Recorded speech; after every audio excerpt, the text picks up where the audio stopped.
The respectful silence that followed Steph Curry's words echoed through the Le Bernardin dining room like a silent prayer for justice. At the nearby table, Dr. Amina Hassan discreetly adjusted her navy blue hijab, trying to contain the tears of gratitude that threatened to overflow after being defended by a complete stranger who saw in her simply what she was, a human being deserving of dignity. "Thank you," she whispered to Steph, her voice carrying the weight of years facing judgmental looks and ignorant comments. "Thank you for seeing me as a person, not as a stereotype." To understand how a simple dinner after a medical conference transformed into a defining moment about tolerance and American values, we need to go back 2 hours earlier, when Dr. Amina Hassan still believed her evening would be just a peaceful celebration with colleagues. It was a Thursday in October 2024, and San Francisco's golden autumn painted the city with that special light that makes everything seem more hopeful.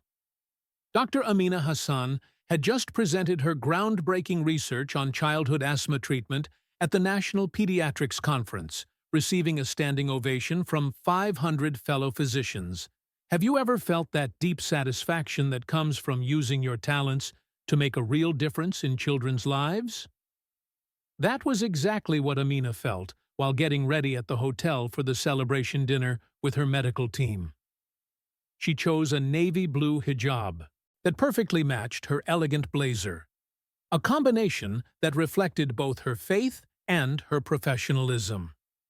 At 32 years old, Dr. Amina Hassan was nationally recognized for her dedication to underprivileged children, having developed protocols that saved thousands of lives in underserved communities. "Dr. Hassan," said Michelle Carter, her colleague and friend for 5 years, "you were brilliant today in the presentation. Those data on infant mortality reduction were impressive." Amina smiled, feeling that warmth that comes from professional recognition based on competence, not on appearance or origin. "Thank you, Michelle. It's gratifying to know that our work can actually save lives. What's most impressive is how we can feel secure in our professional identity and still vulnerable to the prejudices of people who judge us without knowing us." They arrived at Le Bernardin at 7:30 p.m., one of San Francisco's most prestigious restaurants. The atmosphere breathed sophistication through every detail. Crystal chandeliers that capture light like small rainbows, the refined murmur of conversations in multiple languages, the complex aroma of dishes that represent the pinnacle of culinary art. Amina had been to similar restaurants dozens of times, for medical dinners, charity events, professional celebrations. But this time, something was different from the moment she crossed the door. "Good evening," said Amina, as she approached the reception, where Daniel Patel, the manager, was leafing through reservations with the meticulous precision of someone who considers every detail a matter of protocol. He looked up, and his expression changed subtly, almost imperceptibly. But Amina had learned to recognize that look over the years. It wasn't just curiosity. It was evaluation followed by quick judgment based on ingrained prejudices. "How may I help you?" asked Daniel, and there was something in the tone that made the word "help you" sound like a reluctant concession to someone he didn't expect to see in that environment. "I have a reservation for 6 people under the name Dr. Hassan. National Pediatrics Conference." Daniel looked at the list with a deliberate slowness that seemed designed to create discomfort. It was possible to feel that he was processing not just the reservation, but making mental calculations about appropriateness based solely on Amina's appearance. "Dr. Hassan," he repeated, as if the medical title were incompatible with the hijab she wore. I see the reservation here," But, well, we have certain guidelines about dress code that perhaps weren't clearly communicated. Amina felt that familiar sensation in her stomach, a mixture of disappointment, fatigue, and determination that every minority person knows well. Dress code. May I ask specifically what aspect of my attire doesn't meet the standards? Well, said Daniel, lowering his voice as if he were doing a favor, it's that some of our clients might feel uncomfortable with certain, how can I say, very visible religious demonstrations. Perhaps, if you would consider, adjusting what you're wearing on your head. Have you ever felt the exact moment when you realize you're being judged not for your competence, character, or contributions, but for symbols of your faith? In that instant, Amina understood that Daniel Patel wasn't seeing Dr. Amina Hassan, award-winning pediatrician who had saved thousands of Aitain's lives. He was seeing only Islamophobic stereotypes that ignorance and fear had planted in his mind. "Sir," said Amina, keeping her voice calm despite the indignation growing in her chest, "my hijab is an expression of my faith, protected by the American Constitution. It's not a dress code. It's my religious identity." I understand, said Daniel, but his tone suggested exactly the opposite. It's just that our establishment cultivates a very specific atmosphere, and some of our regular clients have expectations about the type of environment we maintain. Michelle Carter, who had witnessed the entire interaction, approached with an expression of growing incredulity and indignation. "Excuse me," she said, "but are you actually suggesting that a nationally acclaimed physician can't dine here because of her religion?" It was impossible not to feel that moment would become a turning point, not just for Amina, but for everyone who would witness what would happen next. Great things happen when courageous people refuse to accept that prejudice be disguised as establishment policy. And Amina Hassan was about to discover that we don't always fight ignorance alone. Daniel Patel looked around the restaurant as if he were measuring the level of discomfort that Amina's presence might cause to other clients. It was possible to perceive that he was transforming his own prejudices into a supposed concern with other patrons' experience. "Look, doctor," he said, his voice assuming a tone that tried to sound reasonable but carried condescension, "it's nothing personal. It's just that our clients pay premium prices for a certain atmosphere. And frankly, some people might feel unsafe with very prominent religious symbols." Unsafe. The word echoed in Amina's mind like a death bell tolling for the death of common sense.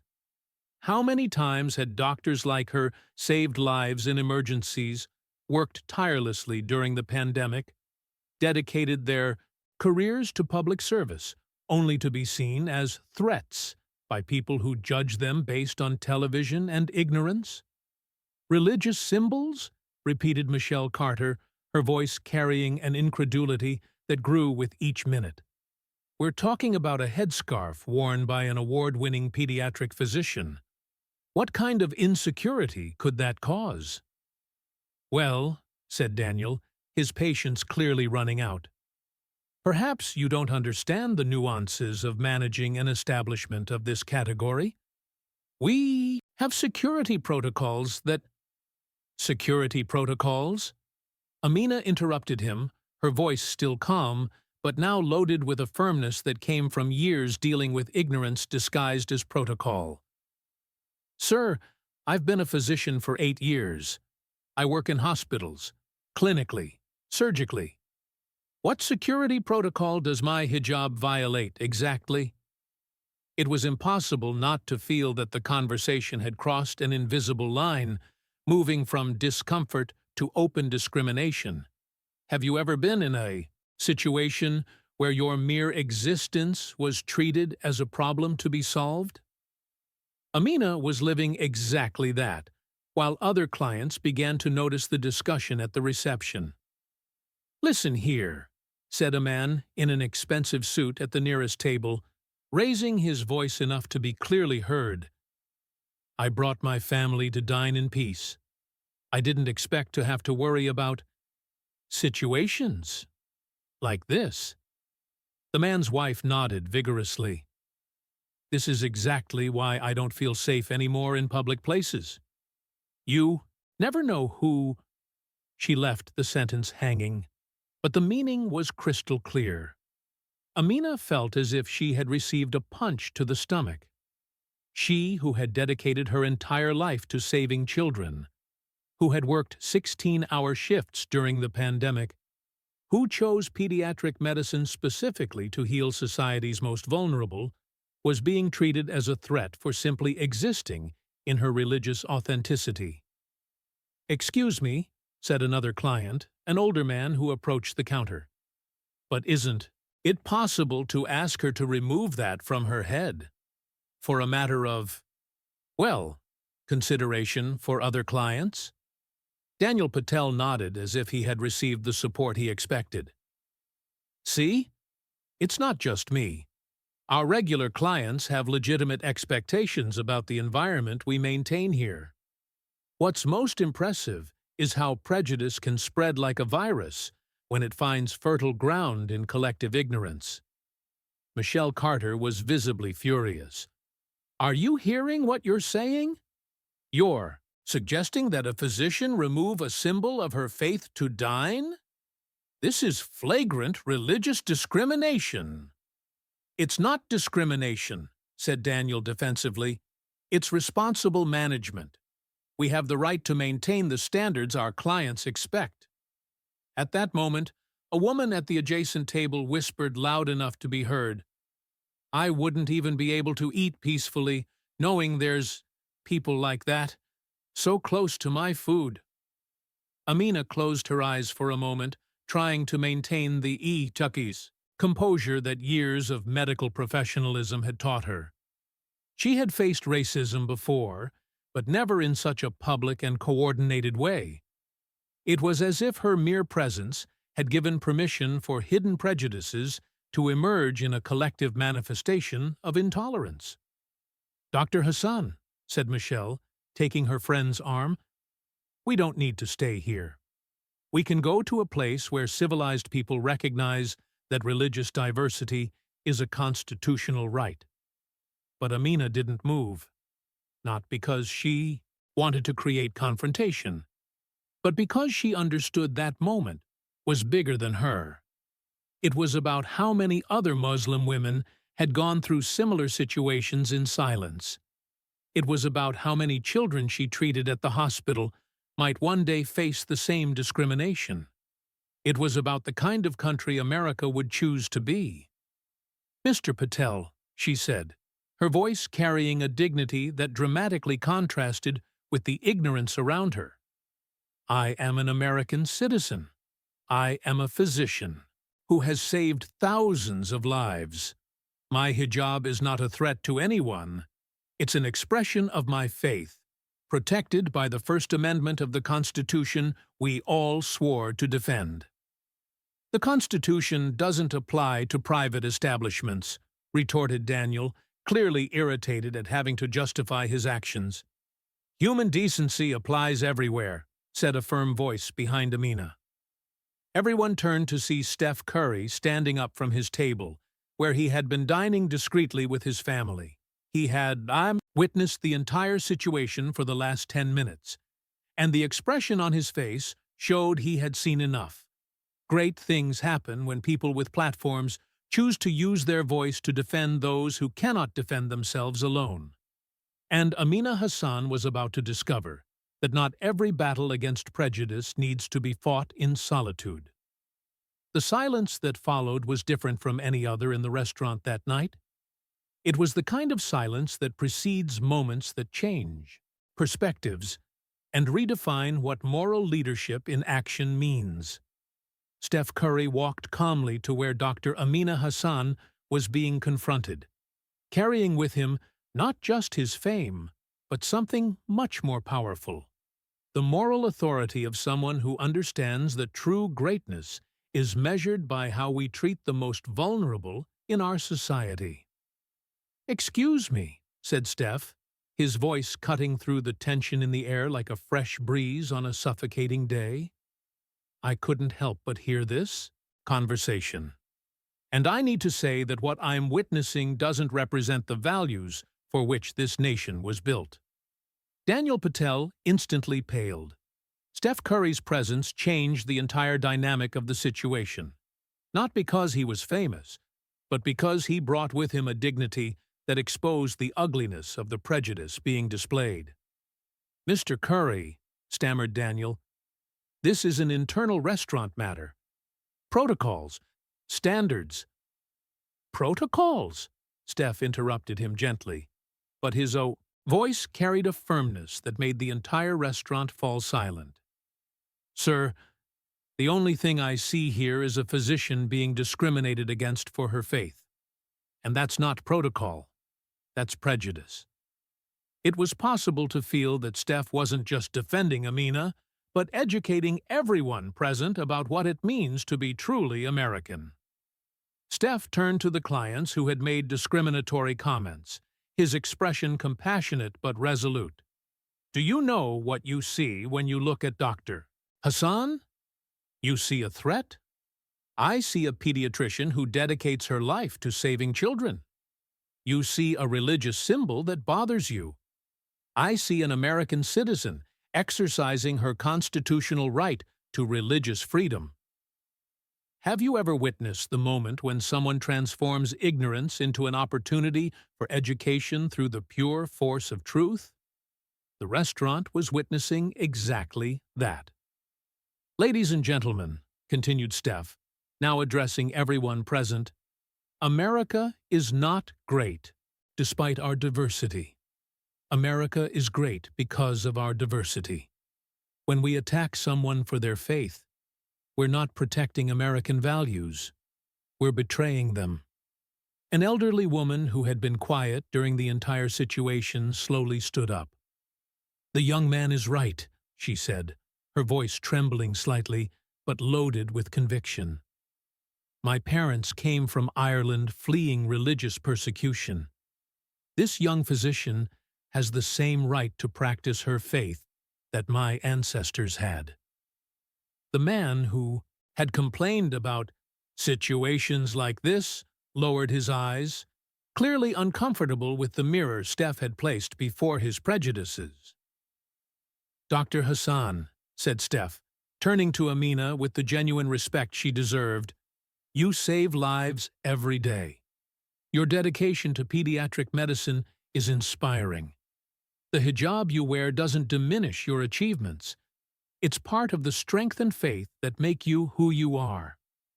Amina felt tears forming in her eyes, not from humiliation as before, but from gratitude for finally being seen as the complete person she was.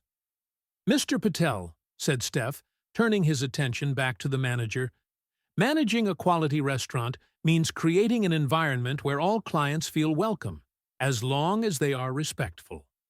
Dr. Hassan has been nothing but gracious during this entire situation. The problem isn't her, it's us, when we allow fear and ignorance to define who deserves respect. What's most impressive is how true leadership doesn't attack. It elevates, educates, and inspires others to be better than they were." Daniel Patel was visibly embarrassed.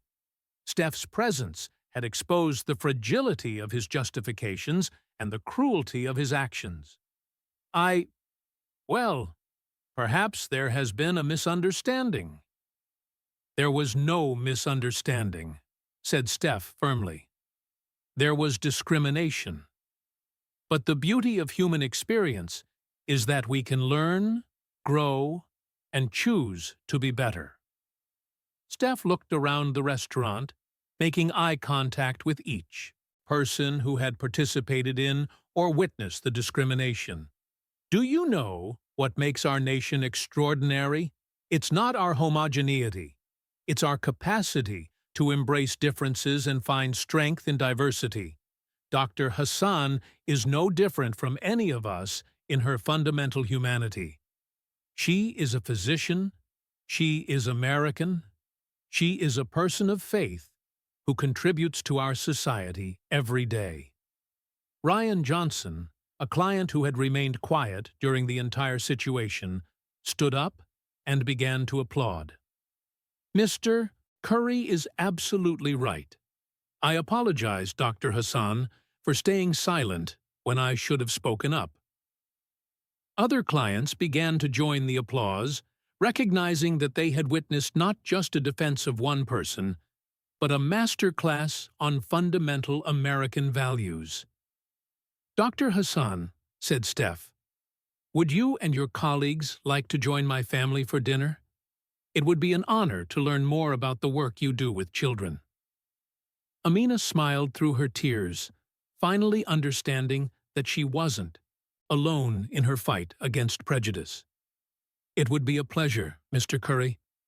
Thank you for reminding me that there are still people who see beyond appearances to find humanity."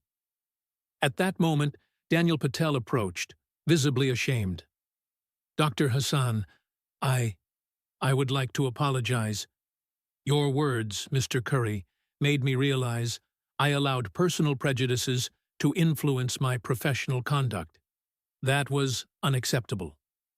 Great things happen when we use moments of injustice as opportunities to educate hearts and minds, transforming division into understanding through the force of compassionate truth." And there, in that restaurant in San Francisco, Steph Curry had done more than defend a woman against discrimination. He had reminded everyone present that true American greatness resides in our capacity to protect and celebrate each other, especially when we are different. 3 months after that transformative night at Le Bernardin, Dr. Amina Hassan was in her pediatric office when she received an unexpected email. It was from Daniel Patel, now former manager of the restaurant, who had enrolled in a diversity and inclusion program inspired directly by what happened that Thursday in October. "Dr. Hassan," the email said, "I would like you to know that night changed not just my perspective, but my entire life. I am now working with organizations that combat Islamophobia, and would like to invite you to be a speaker at our next event." Amina smiled, recognizing the transformative power of forgiveness and education when applied with patience and compassion. It was possible to perceive that moment in the restaurant had planted seeds that continued growing in ways she could never have anticipated. The impact of Steph Curry's defense had spread far beyond the walls of that restaurant. The video of the situation, discreetly recorded by a client and shared with Amina's permission, had gone viral, not as entertainment, but as a powerful example of how people with platforms can use their influence to defend human dignity. "Did you see the numbers for the hashtag Charters Dignity for All?" asked Michelle Carter during her weekly lunch with Amina. "More than 2 million posts of people sharing their own experiences with discrimination and how we're going to fight it together. What's most impressive is how one act of courage can multiply exponentially, inspiring millions of people to find their own voice against injustice." Le Bernardin had undergone a complete transformation. The new management, under the leadership of Ryan Johnson, the client who had stood up to support Steph that night and was subsequently hired as operations director, implemented a comprehensive training program in cultural and religious diversity. "We don't just want to avoid discrimination," explained Ryan during an interview with the San Francisco Chronicle. "We want to create an environment where every person who enters here feels genuinely celebrated for who they are." The restaurant now discreetly displayed a sign at the entrance. This establishment celebrates American diversity in all its forms. Everyone is welcome. More importantly, they had hired a diverse staff and established a clear protocol for dealing with any form of discrimination. Have you ever seen how a single courageous decision can create waves of positive change that spread far beyond the original moment? Steph's defense had become exactly that. The Curry Foundation had launched a new initiative called United in Diversity, focused on combating all forms of religious and racial discrimination. Dr. Amina Hassan had become one of the program's main spokespersons, using her experience to educate communities about Islamophobia and promote interfaith dialogue. "When Steph defended me that night," said Amina during a lecture at Stanford University, "he wasn't just protecting one person. He was defending the idea that America is big enough for all of us." The story had inspired changes in restaurants and establishments throughout the country. Hundreds of companies had implemented similar training, recognizing that creating inclusive environments wasn't just morally correct, but also financially intelligent. Steph, in turn, had used the media attention to amplify voices of religious leaders from different communities. "My role isn't to be the hero of this story," he said in a later interview. "My role is to use my platform to amplify the voices of people like Dr. Hassan, who do the real work of building bridges between communities." In December, Dr. Amina Hassan received the National Pediatric Medicine Award for her innovative research on childhood asthma. But during her acceptance speech, she spoke about something more than medicine. "My hijab doesn't make me less American," she said to an audience of 1,000 medical professionals. "My faith doesn't diminish my dedication to science. And thanks to people like Steph Curry, who understand that diversity strengthens our nation, I can serve my community authentically, without having to choose between my identity and my profession." 6 months after that night, Steph and Isha Curry organized an interfaith dinner at their home, bringing together Christian, Muslim, Jewish, Hindu, and Buddhist leaders to discuss how to promote mutual understanding. Dr. Amina Hassan was among the guests, not as the woman who was defended, but as the respected physician and community leader she had always been. "Do you know what I learned that night?"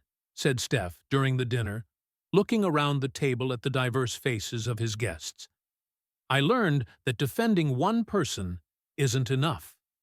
We need to defend the values that make it possible for all people to live with dignity." Great things happen when we transform moments of division into opportunities for unity, proving that our strength as a nation resides not in our uniformity, but in our capacity to embrace and celebrate our differences.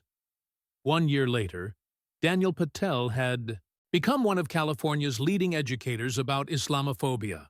Ryan Johnson led a network of restaurants committed to inclusion, and Dr. Amina Hassan continued saving pediatric lives while inspiring a new generation of young Muslim women to pursue careers in medicine. But perhaps the most profound impact was on the children who witnessed or heard about that night. An entire generation learned that defending the vulnerable isn't optional for people of character. It's mandatory. And when Dr. Amina Hassan looked at her hijab in the mirror every morning before going to work, she no longer saw a symbol that others might judge. She saw an expression of faith that a truly great nation had learned to respect and protect. Because in the end, the America that Steph Curry defended that night wasn't perfect, but it was an America willing to learn, grow, and choose inclusion over fear. And that was worthy of defense.